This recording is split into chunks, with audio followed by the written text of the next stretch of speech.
Nung bagong taon nga pala, nagpunta kami sa Dasaifu Tenmango Shrine. Isa sa tradisyon kasi ng mga Hapon ay magpunta sa kanilang temple pag New Year para magdasal at magpasalamat at hilingin naway maging maganda ang kanilang bagong taon. Ang Dasaifu Tenmango ay located sa Fukuoka. Medyo malayo nga lang ito sa amin. Nasa 1.5 oras din ng biyahe. At dahil January 1 nga kami nagpunta, sigurado maraming sasakyan at traffic. Kaya naisipan na lang namin mag-train mula Futsukaichi Station papuntang Dasaifu. First time nga namin nag-train papuntang Dasaifu kaya humingi pa kami ng tulong kay Nabi. Hindi ko nga alam na sasakay kami ng train kaya kahit anong bag na lang ang ginamit ko para sa makakain namin habang nasa biyahe. Buti na lang at hindi plastic bag ang nakuha ko. Alam nyo ba na ngayon taon lang kami nagpunta ng temple na eksaktong bagong taon. Request kasi ni ate na 1 daw kami pumunta.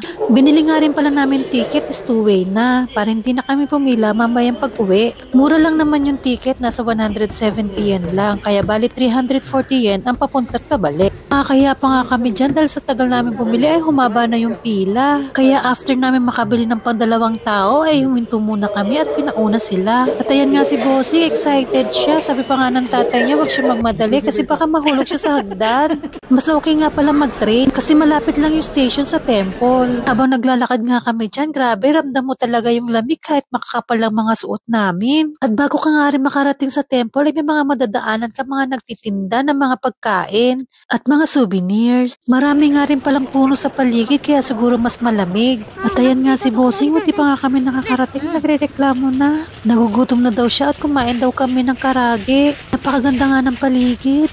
May pa-bridge pa nga sila at pa-fountain. Gusto ko nga rin sana mag-picture-picture dyan. Kaso ang daming taong dumadaan, hindi pwedeng mag-stop. Isa na rin siguro nagpapadagdag sa lamig ay ang ilog. At ayan nga si Bossing, pati siya gandang-ganda sa paligid. At nagpahawak na nga si Bossing kasi medyo pababa na yung tulay. At ayan nga, malapit na kami sa temple. Sabi, ang daming tao. Ang haba ng pila. At habang nga papalapit kami ng papalapit, ipabagal ang paglakad namin. Pasikip kasi ng pasikip ang dadaanan namin dahil sa dami ng tao. Ang galing nga ng idea nila na yung altar nila ay may nakatinim na puno sa taas. At yan nga pala ang way ng mga Hapon ng pagdarasal. Pumapalakpak at yumuyuko sila ng 2 beses. At pagkatapos nga ay bumili ng omikuji o fortune slip si Kuya at si Bunso. At yan nga palang papel na binulot nila ay dyan nakasulat daw ang yung magiging kapalaran. Abay, bumili din pala yung asawa ko. 500 yen nga pala ang halaga ng isang omikuji. Bukod nga pala sa hula na iyong kapalaran ay meron ka rin matatanggap na regalo. Paglabas nga namin sa temple ay meron kami mga nadaanan ng mga food cart. Oyatay ang tawag nila dito sa Japan. At nadaanan nga din namin yung sikat na bilihan ng fried chicken sa Dasaifu. Kaso hindi na kami nakabili sa sobrang dami na naghihintay at ang haba na ng pila. Medyo gabi na rin kasi kaya hindi na kami naghintay. Hindi ko na nga rin na-video ang pagsakay namin ng train. Pabalik sa pinagparkingan ng aming sasakyan. Kasi tumatakbo na kami para mahabol namin yung paalis na train. Bago nga pala kami tuluyang umuwi ay kumain na muna kami. Diyan nga kami kumain sa may Nakaro Ramen. Diyan nga pala ay kailangan mo muna magbayad at bumili ng ticket sa vending machine